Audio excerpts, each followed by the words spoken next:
Ngayong mataas ang presyo ng gasolina, masakit makabasa ng ganito.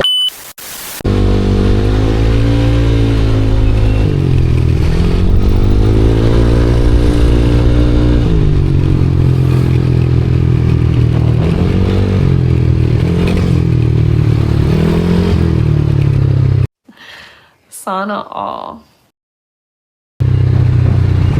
Sana all. Ngayong mataas ang presyo ng gasolina, masakit makabasa ng ganito.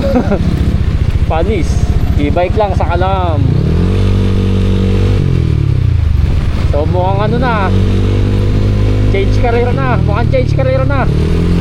Ganda na nakalagay, no gas needed. Walang gastos, kundi kuryente lang.